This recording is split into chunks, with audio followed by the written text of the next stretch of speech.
2025 আর একখান মিথ্যা একখান অভিযোগের ভিত্তিতে আর দলতুন দলীয় কর্মকর্তারা স্থগিত করছেন। আলহামদুলিল্লাহ আগামী হাইল ইয়ান দলের সিদ্ধান্ত মোতাবেক ইয়ান প্রত্যাহার করছে।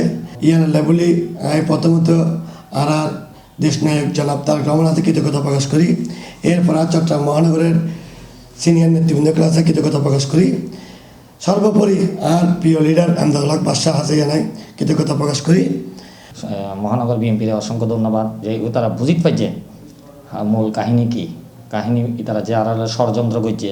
আর যদি মাঠ পর্যায়ে তাহি আর যদি আন্দোলন সংগ্রামত আসিলাম ভবিষ্যতে আর আগে যাই তাহলে ইতারালাই ইবে ডিসক্রেডিট হইব। কারণ কিরকম ইতারা সাহাব দেয় আওয়ামী লীগের হলে জিল্লা আসিল তদ্রুপ আওয়ামী লীগ খোলস পাল্টাই তার বিএনপির হলে একইভাবে হাস করতে স্যার। আমি প্রথমে শুরুতে আমার দেশ নেত্রী বেগম খালেদা জিয়ার রুহুর আত্মার মাগফিরাত কামনা করি এবং আর দেশ নায়ক জনাব তারেক রহমানের প্রতি কৃতজ্ঞতা প্রকাশ করি। আমি মোহাম্মদ রাসেল করিম, আমি দীর্ঘদিন বিএনপি পরিবার রাজনীতিতে জড়িত। দেশ নেত্রী বেগম খালেদা জিয়ার রুহের আত্মার মাগফিরাত কামনা করি। আইন দেশ নায়ক তারেক রহমানের প্রতি কৃতজ্ঞতা প্রকাশ করি। আইন যে এই দীর্ঘ 17 বছর পর এই দেশের মানুষের যে ঐক্যলে আইসে সুন্দর করে মিলিমিশি দেশ গরিবের চিন্তাধারা আছে এবং ইয়ানের লই সামনে আগে যেতে পারে ইয়ানাল্লা বলি তারেক রহমানের প্রতি ইয়া তাইব ধন্যবাদ তাইব। দীর্ঘ 17 বছর রাজপথত তাহি আমি মামলা হামলা শিকার হয় জেল হাঁটি মাঠ পর্যায়ে কর্মী না ফাইদি শুধু হাতে গোনারা 2 থেকে 3 জন এই চন্দনপুরা এলাকার তুন বাইরে তাম মিছিল মিটিংত। আর আমি বিগত দিনের মধ্যে চকবাজার ওয়ার্ডের সভাপতি ক্যান্ডিডেট ছিলাম, এখনও বর্তমানে আছি।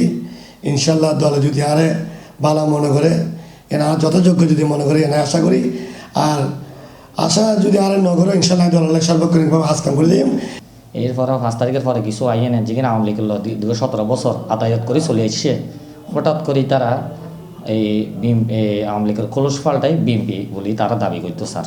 আর মহানগর বিএনপির ইয়া বহিষ্কার করে না পারে নগরে ওরা আর শোকজ করছে জিনিসখান জানাইয়ে এবার ভিত্তিতে আর কান রিপোর্ট দিতে হয়ে আর এবার রিপোর্ট দিয়ে গত 7 তারিখ জানুয়ারি 2026 সালত আর এগুলো প্রত্যাহার করছে। মহানগর বিএনপির অসংখ্য ধন্যবাদ যে তারা বুঝিত পাইছে মূল কাহিনী কি কাহিনী তারা যে আর ষড়যন্ত্র করছে। আর যদি মাঠ পর্যায়ে তাহি আর যদি আন্দোলন সংগ্রামত আসিলাম ভবিষ্যতে আর আগে যাই তাহলে ইতারালাই ইবে ডিসক্রেডিট হইব। কারণ কিরকম ইতারা সাহাব দেয় আওয়ামী লীগের হলে জিল্লা আসিল তদ্রুপ আওয়ামী লীগ খোলস পাল্টাই তার বিএনপির হলে একইভাবে হাস করতে স্যার।